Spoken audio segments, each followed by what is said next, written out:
नमस्कार दोस्तों, स्वागत है आप सभी का सिनेमा सारांश में। आज की कहानी एक सीरीज की कहानी है जिसका नाम है एडोलसेंट। ये इसी साल रिलीज की गई है नेटफ्लिक्स पर।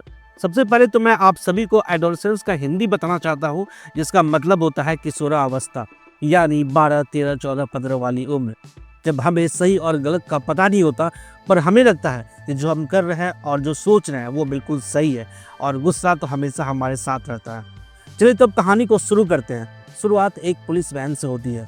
बिल्कुल सुबह सुबह का समय है, 6 बज रहे हैं। गाड़ी के अंदर 2 पुलिस वाले हैं। एक का नाम है डीआई लुक बैस्कॉम और दूसरे का नाम है डीआई मीसा फ्रैंक। ये कुछ कंफर्मेशन का वेट कर रहे हैं और बस थोड़ी देर में इन्हें कॉल आता है और कॉल आते ही वो वहाँ से निकल जाते हैं। इनके साथ पुलिस की 4 गाड़ियाँ भी थी। ये सभी सुबह सुबह एडी मिलर के घर जाते हैं। मामला बहुत सीरियस था। जितने भी पुलिस वाले थे उन सब के पास गन थी। ये एडी मिलर के घर के मेन गेट को तोड़ते हैं और घर के अंदर घुस जाते हैं। हालांकि घर के अंदर लोग जगे हुए थे, पर ये सीधे ऊपर जाते हैं और एडी मिलर के बेटे जिमी मिलर को पकड़ लेते हैं, वो भी खून के जुर्म में, जो कि अभी केवल 13 साल का है। उसके डैड को समझ नहीं आता कि क्या हुआ। पुलिस जेमी को पकड़ लेती है। पुलिस जेमी को खून के इल्जाम में गिरफ्तार करती है। उसके डैड कहते हैं कि आप लोगों को कोई गलतफहमी हुई होगी, ये एक छोटा और अच्छा बच्चा है, ये ऐसा नहीं कर सकता। पर बैस्कॉम इस केस को जो लीड कर रहा था वो कहते हैं कि आपको जो कुछ भी कहना है आप पुलिस स्टेशन में आ करके कहिए। पुलिस जब जिमी को लेकर के जा रही थी तो वो उसे ये भी कहते हैं कि तुम्हें अभी कुछ भी बोलने की ज़रूरत नहीं है, जब तुम्हारा वकील आ जाएगा तब तुम सारे सवालों का जवाब देना। फिर स्टेशन पहुंचने के बाद पुलिस वाले उसे उसके सारे राइट्स बताते हैं, क्योंकि वो भी बच्चा है, माइनर है। वो ये भी कहते हैं कि अगर तुम्हारे पास वकील नहीं है तो हम तुम्हें वकील करके दे सकते हैं। साथ में वो ये भी कहते हैं कि पूछताछ के समय तुम किसे चाहते हो कि वो तुम्हारे साथ रहे। तब जिमी अपने डैड का नाम लेता है। इसी बीच उसकी फैमिली थाने पहुंच जाती है। एडी फिर इंस्पेक्टर बैस्कॉम से बात करता है, पर वो कहते हैं कि आप अपने वकील को लेकर के आइए, और अगर आपके पास वकील नहीं है तो हम आपको वकील कर देंगे, जो कि अच्छे वकील हैं। एडी कहते हैं कि ठीक है। जिमी का मेडिकल टेस्ट भी होता है जिसमें वो फिट पाया जाता है।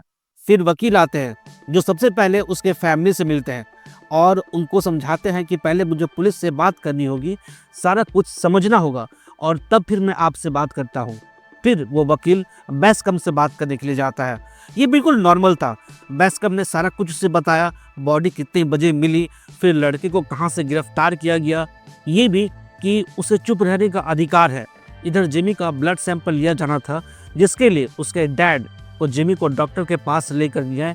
उसी समय जिमी का स्कूल से एक टीचर को भी बुला लिया गया। डॉक्टर जिमी का सैंपल लेती है, जिसमें उसके फिंगरप्रिंट, ब्लड सैंपल जैसी चीजें थी। उसकी तलाशी भी ली जाती है, वो भी पूरे कपड़े को खोलकर। इस बात पर उसके डैड कहते हैं कि ये एक छोटा सा बच्चा है, आप इसके साथ ऐसा कैसे कर सकते हैं। पर उनका कहना था कि हमें देखना है कि शरीर पर कोई खरोच के निशान तो नहीं है। उसके बाद उसके पूरे बॉडी को चेक किया जाता है। जेमी इसमें अच्छा सपोर्ट करता है। ये हो जाने के बाद उनका वकील इनके साथ बैठता है। वो जेमी को बताता है कि वो उनका वकील है और उनका काम है कि वो उन्हें इन सब से बचा ले। तो वो जेमी को कहते हैं, पुलिस जब भी कोई सवाल पूछे जो कि पिछली रात के बारे में हो तो कहना कि नो कमेंट, बाकी नॉर्मल सवालों के जवाब तुम दे सकते हो। जब पूछताछ होगी उस समय तुम्हारे डैड तुम्हारे साथ रहेंगे। जेमी कहता है कि ठीक है। इसके बाद जेमी के फादर वकील से अकेले में जाकर के बात करते हैं। वो बहुत डरे हुए थे। वो कहते हैं कि मैं आज तक पुलिस स्टेशन में नहीं आया, मुझे नहीं पता कि पुलिस के सामने किस तरह से बोलना है, प्लीज़ हमें मदद कीजिए। एडी बहुत डरा हुआ था। तब वकील उन्हें कहते हैं कि पुलिस के पास ज़रूर कुछ सबूत है, नहीं तो वो आपके घर में जिस तरह से गए वो उस तरह से नहीं जाते। अब वो क्या है ये मुझे नहीं पता, पर हमें मिल करके इसका सामना करना पड़ेगा। इसके बाद पूछताछ शुरू होती है, जिसमें उसके डैड जिमी, उनका वकील और साथ में 2 पुलिस वाले थे। अब बात कल रात की घटना से शुरू होती है कि कल रात तुम क्या कर रहे थे। जिमी कहता है नो कमेंट। रात वाली हर बात पर वो बस नो कमेंट कहता है। फिर वो उसके दोस्तों के बारे में पूछते हैं जो उसके साथ स्कूल में पढ़ते थे। शुरुआत में तो वो उनके बारे में नहीं बताता, पर फिर उनका नाम बताता है, और ये भी कि वो 2 है जिनके साथ वो ज़्यादातर समय साथ बिताता है। फिर जेमी से उसके इंस्टाग्राम पोस्ट के बारे में सवाल किया जाता है कि तुमने एक मॉडल की पोस्ट शेयर की है। ये कहता है कि हाँ, वो अच्छी लगती है। फिर कहा जाता है कि क्या तुम्हें लड़कियां पसंद है। ये कहता है कि हाँ। फिर वो एक जूते का फोटो उसे दिखाते हैं और पूछते हैं कि क्या ये तुम्हारा है। ये कहता है कि हाँ शायद। फिर उसे एक लड़की की फ़ोटो दिखाई जाती है जिसका नाम था केटी, और कहा जाता है कि क्या तुम इसे जानते हो। जिमी कहता है कि हाँ, हम साथ में क्लास जाते हैं। वो पूछते हैं कि क्या तुम दोनों अच्छे दोस्त थे। इस पर जेमी मना करता है, पर यह भी कहा जाता है कि वो तुम्हारे इंस्टाग्राम की हर पोस्ट पर कमेंट करती थी, यानी तुम दोनों में अच्छी बनती थी। ये मना करता है। तभी जेमी पूछता है कि क्या इसी का खून हुआ। बॉसकॉम कहता है कि हाँ, पर तुमने ये क्यों पूछा। फिर वो उसके फोटो को दिखाते हैं पिछले रात का, और पूछते हैं कि क्या ये तुम हो। अब वो मना भी नहीं कर सकता था। फिर वो पूछते हैं कि क्या तुम कल उस लड़की से मिले थे। ये कहता है कि नो कमेंट। इसके बाद पुलिस सबको एक सीसीटीवी फुटेज दिखाती है, जिसे देख करके सबके होश उड़ जाते हैं। जेमी अभी तक बोल रहा था कि उसने कुछ नहीं किया, पर उस सीसीटीवी फुटेज में यह दिखता है कि जेमी कल उस लड़की का पीछा कर रहा था। इसकी उससे लड़ाई हुई और फिर इसने चाकू से उस पर हमला कर दिया। उस लड़की को 7 बार चाकू मारा गया था। ये वीडियो देखने के बाद सवाल जवाब का सिलसिला खत्म हो जाता है। ऑफिसर उस रूम से चले जाते हैं और उनका वकील भी। इसके बाद जेमी के फादर रोने लगते हैं और कहते हैं कि तुमने ये क्या किया। उनके पास रोने के अलावा और कुछ नहीं था। इस केस के 2 दिन बीत जाने के बाद पुलिस यानी वो 2 ऑफिसर बेस्कॉम और मिसा फ्रैंक जेमी के स्कूल जाते हैं। इस स्कूल में बेस्कॉम का बेटा भी पढ़ता था, तो वो उसे कॉल करके बता देते हैं कि हो सकता है कि मुझे तुम्हारी क्लास आना पड़े। ऑफिसर सबसे पहले कैटी के एक दोस्त से जाकर के मिलते हैं। ये दोनों बेस्ट फ्रेंड थी। ये जाकर के उससे सवाल करते हैं कि जेमी और कैटी में कैसी बनती थी, या फिर वो खुश थी या नहीं। पर उस लड़की के दोस्त एक भी सवाल का जवाब सीधे तरीके से नहीं देती है। वो कहती है कि जब आपके पास वीडियो है कि उसे किसने मारा, तो फिर इस सवाल जवाब का क्या मतलब है। आप लोग बस टाइम पास कर रहे हैं। ये पुलिस को भला बुला कर के वहां से चली जाती है। पुलिस के पास वीडियो तो था, पर उन्हें अभी तक वो चाकू नहीं मिला था जिससे कि खून किया गया। साथ में वो ये समझना चाह रहे थे कि उसने ऐसा क्यों किया। ऑफिसर बाकी बच्चों से भी मिलते हैं, पर कुछ खास पता नहीं चल पाता। जब वो क्लास में थे उस समय स्कूल में फायर अलार्म बज जाता है, तो सभी बच्चों को बाहर खड़ा किया जाता है। उसी समय कैटी की जो दोस्त थी वो एक लड़के को मारने लगती है जिसका नाम था रयान, और कहते हैं कि तुमने उसे मार दिया। फिर सभी उस लड़की को वहां से लेकर के जाते हैं, पर उसने उस लड़के को इतना मारा कि उसे डॉक्टर को दिखाना पड़ा। फिर बॉस्कॉम और मिसा उससे बात करती है, क्योंकि जेमी इनका अच्छा दोस्त था। बेस्कॉम पहले तो उसे रिलैक्स करने की कोशिश करता है, अपने बचपन की कुछ घटना के बारे में इससे बताता है, और फिर वो पूछता है कि आखिर जेमी ने ऐसा क्यों किया। ये कहता है कि मुझे नहीं पता। फिर वो ये भी सवाल करते हैं कि क्या कैटी और जेमी अच्छे दोस्त थे। इस पर वो कहता है कि ऐसा नहीं था। ऑफिसर को कुछ खास पता नहीं चल पाता रेयान से। फिर वो अपने क्लास में चला जाता है। ऑफिसर का बेटा उसी क्लास में था जिसका नाम था एडम। वो अपने डैड से मिलता है और कहता है कि मुझे आपसे अकेले में कुछ बात करनी है। वो कहते हैं कि ठीक है। एडम ऑफिसर का ध्यान जेमी के इंस्टाग्राम प्रोफाइल की तरफ लेकर के जाता है, जिसे देखने से ऐसा लग रहा था कि कैटी उसकी तारीफ कर रही थी, पर ऐसा नहीं था। वो जेमी का मजाक उड़ा रही थी, उसे वो नल्ला बोल रही थी, वो उसे नामर्द बोलती थी, और स्कूल के और भी बहुत सारे लड़के लड़कियां ऐसा ही करते थे। कैटी एक तरह से सबको लीड कर रही थी। उसने उसे भेजे गए अलग अलग इमोजीज का मतलब बताया, और तब जाके बेस्कॉम को यह समझ में आया कि यहाँ पर क्या चल रहा है। ये बात वो अपने साथी ऑफिसर को भी बताते हैं। बेस्कॉम एक बार फिर से रेयान से मिलना चाहता था। उसे लग रहा था कि शायद वो कुछ छुपा रहा है, तो वो उसके क्लासरूम में जाता है, और वो जैसा ही रेयान का नाम लेता है, क्लासरूम में जा करके रेयान तुरंत खिड़की से होते हुए बाहर निकल करके भागने लगता है, और बेस्कॉम उसके पीछे दौड़ता है और थोड़ी देर में वो उसे पकड़ लेता है। और इस बार वो सख्ती से उसे पूछता है, तो मालूम चलता है कि जेमी ने जिस चाकू का यूज किया वो चाकू रेयान का था। इसने ही उसे वो चाकू दिया था। फिर पुलिस रेयान को भी पकड़ लेती है और अपने ऑफिसर को केस बनाने के लिए बोलती है जेमी के खिलाफ, क्योंकि उन्हें अभी तक चाकू के बारे में कुछ भी पता नहीं चल पा रहा था। दोस्तों, इसके बाद 7 महीने हो जाते हैं। जेमी को पकड़ लिया गया था और उसका केस अभी चल रहा था। जेमी से एक साइकाट्रिस्ट मिलने आती थी जिसका नाम था ब्रियोनी एरिस्टन। पिछले 7 महीने में वो उससे 5 बार मिल चुकी थी। उन्हें एक रिपोर्ट बना करके देना था जिससे कि जज जेमी को बेहतर तरीके से समझ पाए कि उसने आखिर ऐसा क्यों किया। इस बार जब ब्रियोनी उससे मिलने गई तो वो काफ़ी अच्छा था, खुश था। ये उसके लिए हॉट चॉकलेट और सैंडविच लेकर के गई थी जो उसे बहुत पसंद आया। जेमी से जब बातचीत शुरू हुई तो बातें अच्छे से हो रही थी। फिर ब्रियोनी ने उसके डैड और उसके दादाजी के बारे में उससे पूछा कि वो कैसे हैं, और इसका जवाब दोस्तों उसने जो दिया, उसने कहा कि वो अच्छे हैं, मर्द हैं। ब्रियोनी ने कहा कि अल्फा मेल। जेमी ने कहा कि अल्फा मेल का मतलब? तब उसने बताया कि ऐसा जो प्रॉब्लम को सॉल्व कर सके।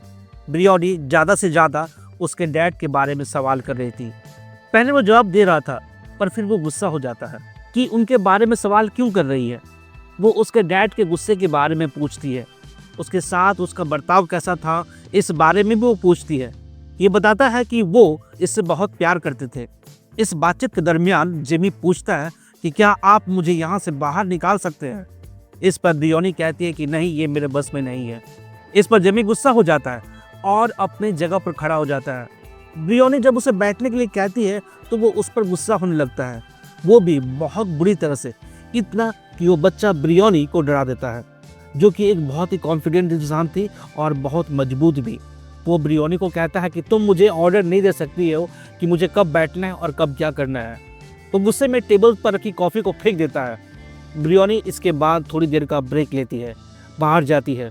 फिर वो सीसीटीवी फुटेज देखती है उन दोनों के बीच की बातचीत का, और फिर उसके पास जाती है और उससे बातचीत शुरू करती है। वो फिर से उसके डैड के बारे में पूछती है और साथ में ये भी कि मर्द होने का मतलब क्या होता है। वो लड़के के बारे में पूछती है कि तुम क्या सोचती हो, तुम्हारी कोई गर्लफ्रेंड है, और है तो फिजिकल होने के बारे में क्या सोचती हो, क्या तुमने किसी लड़की को टच किया है, और टच किया है तो कहाँ पर किया है, और तुम्हें कैसा लगा। ये बताता है कि हाँ, लड़की को टच किया है और उसे अच्छा लगा, साथ में लड़की ने भी उसे टच किया है। पर फिर वो अपनी बात से पलट जाता है कि मैंने टच नहीं किया पर देखा है। इसने कहा कि क्या देखा। तब उसने बताया कि अपने क्लासमेट को टॉपलेस देखा है, उसने खुद की फ़ोटो शेयर की थी। फिर ब्रियोनी ने कहा कि देख कर कैसा लगा। उसने कहा कि अच्छा लगा। तभी वो सवाल करती कि क्या ये कैटी थी, वही लड़की जिसका मर्डर हुआ। जेमी ने कहा कि ये आपको कैसे पता चला। उसने कहा कि मैंने अंदाज़ा लगाया। जब ब्रियोनी ने ये पूछा कि लड़कियां तुम्हें पसंद करती है, तो उसने कहा कि नहीं, मैं बदसूरत हूँ, वो मुझे पसंद बिल्कुल भी नहीं करती। उसने कहा कि सभी उन पर हंसते थे, उन पर थूकते थे, उन्हें धक्का मारते थे, उन्हें नामर्द बोलते थे। ब्रियोनी ने कहा कि क्या बुरा लगता था। इसने कहा कि हाँ। फिर कैटी की कुछ पर्सनल फ़ोटो लीक हो गई थी जिसे क्लास के सभी बच्चे देख लिए थे। उस समय इसने उसे डेट के लिए पूछा, ये सोचकर कि अभी ये परेशान है और शायद ये मान जाएगी, पर ऐसा नहीं होता। वो ये मना कर रहा था कि उसने ये मर्डर किया है, पर वो कह रहा था कि उस दिन उसके पास चाकू था, मैं उसे कहीं भी टच कर सकता था, पर मैंने नहीं किया। ब्रियोनी ने उसके इंस्टाग्राम पर जो कमेंट्स किया गया था उसका मतलब उससे पूछा। तब उसने सारे इमोजीज का मतलब बताया, और वो ये कि प्यार चाहिए पर मिलेगा नहीं। वो उसे नामर्द कहती थी, उसके पूरे ग्रुप को। ब्रियोनी कहती है कि ये मेरा लास्ट सेशन है, इसके बाद मैं नहीं आऊँगी। इस पर वो उस पर चिल्लाने लगता है और कहता है कि आप ऐसा नहीं कर सकते हैं। वो ब्रियोनी से यहाँ तक पूछ देता है कि क्या मैं आपको पसंद हूँ, एक इंसान की तरह ही, पर मैं क्या आपको थोड़ा भी अच्छा नहीं लगता। और ये कहते वो चीखने लगता है। फिर वहाँ गार्ड उसे आकर पकड़ करके ले करके जाता है, और फिर ब्रियोनी भी वहाँ से चली जाती है। ब्रियोनी ने जाने से पहले कहा कि मैं ये रिपोर्ट जमा कर दूंगी और ये जज को मदद करेगी फैसला करने के लिए। दोस्तों, इसके बाद ये कहानी 13 महीने आगे चली जाती है, और इस बार हम जेमी के फैमिली को देखते हैं कि वो कैसे रह रहे हैं। आज जेमी के फादर एडी मिलर का बर्थडे है, सुबह का समय है। मैंडा कुछ खाने के लिए बना रही थी, एडी कुछ लेटर्स को देख रहा था। तभी उनकी बेटी लीसा आकर कहती है कि डैड, हमारे वैन पर किसी ने कुछ लिख दिया है। एडी बाहर जाता है तो देखता है कि उसके वैन पर किसी ने पेंट से नॉन्स लिख दिया है। एडी अपने पड़ोसियों से पूछता है तो सभी कहते हैं कि हमने कुछ भी नहीं देखा। इसके बाद ये पुलिस को कॉल करके इसके बारे में बता देती है, पर वो पुलिस को आने से मना करती है क्योंकि ये रोज की बात थी। हमेशा उस फैमिली को परेशान किया जाता था। मैंडा यानी जेमी की माँ ये चाहती थी कि वो ये जगह छोड़कर चली जाए, पर एडी ऐसा नहीं चाहता था। इस बात को लेकर सुबह सुबह झगड़ा भी हो गया। एडी साबुन पानी से वैन को धोने की कोशिश करता है, पर वो साफ नहीं होता। तब वो अपनी फैमिली को लेकर के बाहर जाता है कुछ सामान खरीदने के लिए, जिससे कि वो पेंट छूट जाए। इस बीच एडी उन 2 लड़कों को देखता है जिन्होंने ये किया है, पर वो साइकिल से थे और वहाँ से वो भाग जाते हैं। और सभी लोग एक शॉप पर इसलिए जाते हैं क्योंकि एडी को डर लगता था कि कोई पीछे से उसकी फैमिली मेंबर को परेशान ना करे।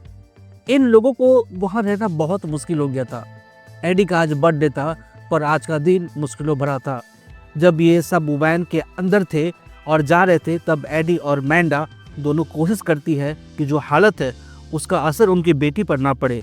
वो अच्छे से बात करते हैं, मूवी जाने का प्लान करते हैं, अपनी कॉलेज टाइम के बारे में बात करते हैं।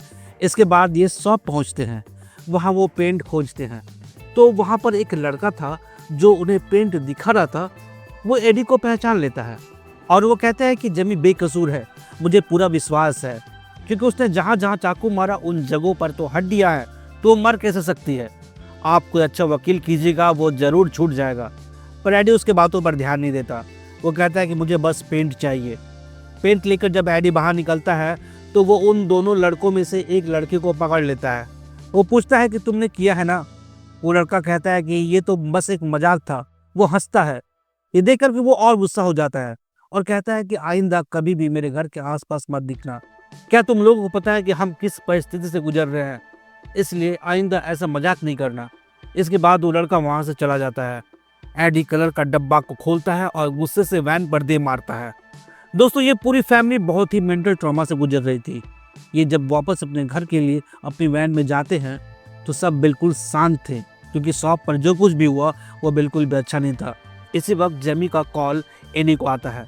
वो अपने डैड को बर्थडे विश करता है, पूछता है कि डैड आप कैसे हैं, मैंने जो कार्ड आपको भेजा था क्या वो आपको मिला। एडी ने कहा कि मुझे मिला।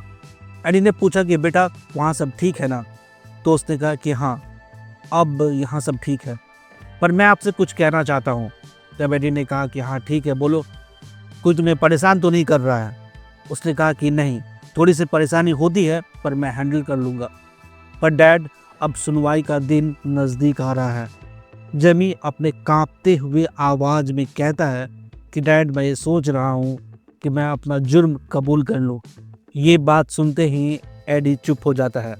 इसके बाद उसकी माँ फ़ोन ले लेती है, उससे बात करती है। पर जेमी को लगा कि डैड अकेले हैं। वो इसके बाद ज़्यादा बात नहीं करता, वो फ़ोन रख देता है। इसके बाद ये घर पहुंच जाते हैं। घर पहुंचने के बाद मैंडा बहुत रोने लगती है। उसे देख करके ऐसा लग रहा था कि जैसे वो अंदर ही अंदर घुट रही हो। उससे अपने बेटे का दर्द देखा नहीं जा रहा था। फिर वो एडी से बात करती है, कहती है कि शायद हमसे कुछ गलती हो गई है। वो हमेशा अपने रूम में रहता था, कभी कुछ नहीं कहता था, तो हमें लगता था कि सब कुछ ठीक है। एडी कहता है, तो क्या करूँ, कब तक हम किसी पर नज़र रख सकते हैं, ये पॉसिबल नहीं है। अब वो कमरे के अंदर क्या कर रहा है ये कैसे पता चलेगा। उसने कंप्यूटर मांगा तो हमने कंप्यूटर दिया। वो घर पर रहता था तो लगता था कि चलो ठीक है, घर पर है, सेफ है, लेकिन कमरे के अंदर की बात कोई कैसे जान सकता है। वो कहता है कि मैं एक अच्छा डैड नहीं बन सका। मैंडा कहते है कि नहीं, तुम एक अच्छे डैड हो। एडी कहता है कि नहीं, उसे यकीन था कि मैं उसे कुछ नहीं होने दूंगा, पर मैं कुछ भी नहीं कर सका। हमारा प्यारा बच्चा आज वहाँ है।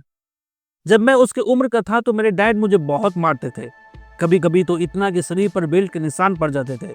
मैं ये सोचता था कि मैं अपने बच्चों के साथ कभी ऐसा नहीं करूँगा, और मैंने नहीं किया। वो फुटबॉल अच्छे से नहीं खेल पाता था तो मैं उसे बॉक्सिंग में एडमिशन करवा दिया, पर वो उसे भी अच्छा से नहीं कर पाया। पर वो ड्राइंग अच्छा से करता था, वो घंटों ड्राइंग करता था, फिर उसने वो भी छोड़ दिया। क्या हमसे कोई गलती हो गई है? तब मैंडा ने कहा कि बेटा हमारा है तो ये मान लेना चाहिए कि उसकी परवरिश में हमसे कोई गलती हुई है। दोस्तों, दोनों रो रहे थे क्योंकि वो लाचार थे। जो हो गया था उस पर वो कुछ भी नहीं कर सकते थे। तभी उनकी बेटी वहाँ आती है, जो अपने डैड के बर्थडे के लिए नए कपड़े पहनती है। एडी कहता है कि इसकी परवरिश भी तो हम ही ने की है। फिर मैंडा कहती है कि हाँ, और अपने बेटे की भी। इसके बाद एडी जिमी के कमरे में जाता है, उसके एक डॉल को लेकर के बहुत रोता है और अपने बेटे को सॉरी कहता है। दोस्तों, ये कहानी यहीं पर ख़त्म हो जाती है। कहानी अगर आप लोग अच्छी लगी हो तो कमेंट करके ज़रूर बताइएगा, और ये बताइए कि कहानी का कौन सा पार्ट आप सबको पसंद आया। दोस्तों, कहानी सुनने के लिए बहुत बहुत धन्यवाद। अगर ये कहानी अच्छी लगी हो तो चैनल को लाइक और सब्सक्राइब ज़रूर कर दीजिएगा। मिलता हूँ फिर किसी नई कहानी के साथ।